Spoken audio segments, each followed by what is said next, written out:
Najstaršia správa o Iľanove je z roku 1233 v listine kráľa Ondreja II., ktorou daroval osadu šľachticovi Mikulášovi, synovi Detricha.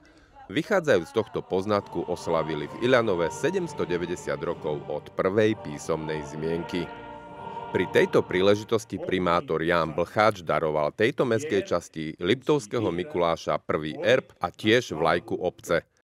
Je to vlastne oficiálny erb mestskej časti alebo pôvodnej obce Iľanovo a dostali sme aj zástavu, ktorú pri takýchto spoločenských akciách vždy vystavíme. Symbolizuje vlastne tú starú historickú časť tejto obce a to boli hrable, kolesa od voza, kosa a cepy. Keďže toto bola od začiatku poľnohospodárska dedina, kde sa vlastne gazdovalo v každom dome a to bol vlastne symbol tých gazdov, tieto nástroje, s ktorými pracovali. Pri oslavách výročia obce v Iľanovskej doline otvorili už druhý partizánsky bunker.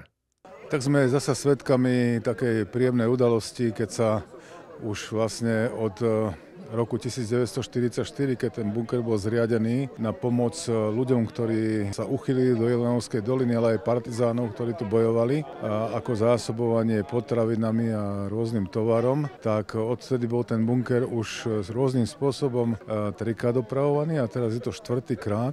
To je dobré, že si tieto veci držia v pamäti Iľanovci a tak si takto aj fyzicky pripomínajú utrpenie svojich predkov a nezabúdajú na ne. Vítajte, vojaci, vítajte. Proviantný. No bol to zásobovací bunker, lebo strážny bol tam dole na Čiernej skale a tu bol teda zásobovací, kam sa dopravoval materiál zo širokého okolia pre jednak ešte zo začiatku povstaleckých vojakov, pre partizánov, ilegálnych pracovníkov. Boli tu skrytí funkcionári Slovenskej národnej rady, politici niektorí a tí rasovo prenasledovaní. Najviac práce bolo spravené na tom, čo nie je vidno. Príprava toho materiálu, toho dreva. To sa muselo niekde vyťažiť, priviesť, zmanipulovať, odkôrniť, vyniesť hore. Na tom bolo najviac práce. K bunkru sa dostanete nenáročnou prechádzkou Iľanovskou dolinou po približne 2,5 kilometroch.